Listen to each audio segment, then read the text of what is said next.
Hello, this is Galeano of Rediscovering My Body and Boulder Sex Therapy.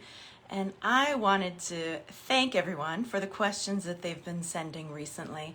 And so one of the most, potent ones that I've received is, how do you know what is true in your body? And I think that's a great question. So what I help women do is listen, know, and then love their bodies. And the listening begins with really tapping into what I would say are somatic cues, or the sensations in your body that we know to be true. And oftentimes what I find, my experience has been that the mind overrides those sensations, and the mind is driven by ego.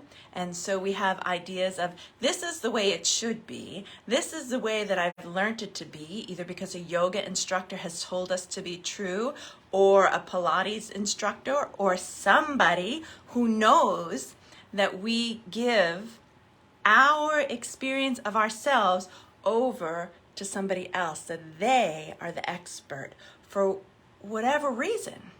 For me, right? You might say that I'm the expert.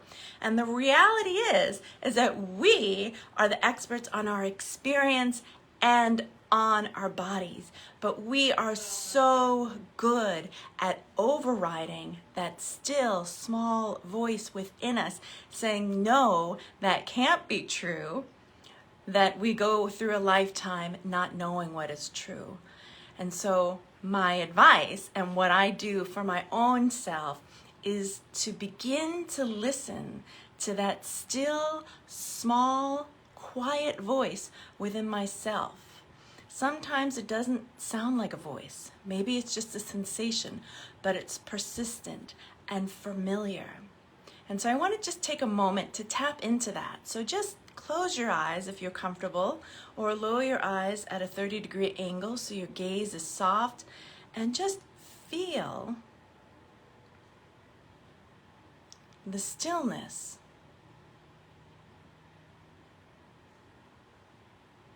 Within your body.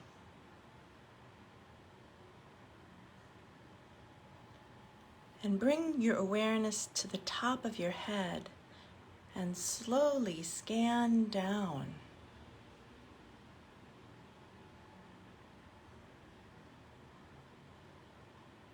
Through your body until you get to the soles of your feet, and notice what it is that you notice. And that is the beginning. And now go take notes on what it is that you noticed, because what you're doing is gathering information, and you don't need to make a judgment on what that information is at this point. You just need to gather the information so you know what is true for you.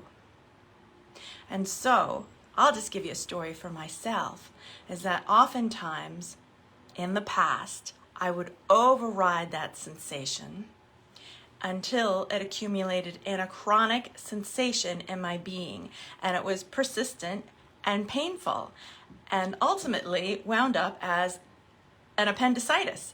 And then I had an appendectomy, and they took out my appendix, and the surgeon said to me, she said, this has happened to you before, and what has happened is that the perforation healed itself, and now you have that perforation again, and it caused this pain, chronic, acute, persistent pain in my appendix that then led to my appendectomy.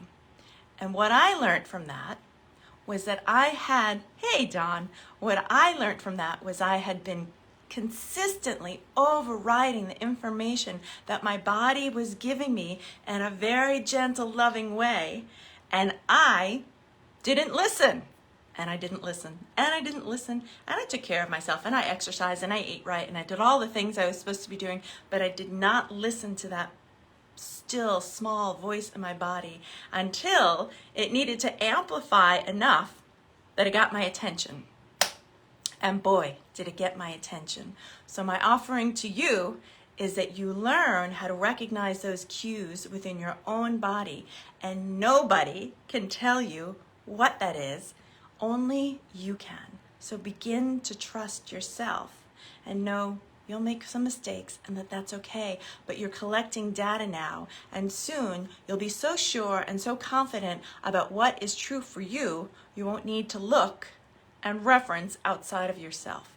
That is my hope, that is my desire, and that is what I teach. So if you would like to learn more about rediscovering my body, I'm hosting a retreat on Saturday, December 12th, 12/12/20, and I'll also be launching my book at that point, Rediscovering My Body. So I invite you to join in, and I look forward to seeing you. Mwah!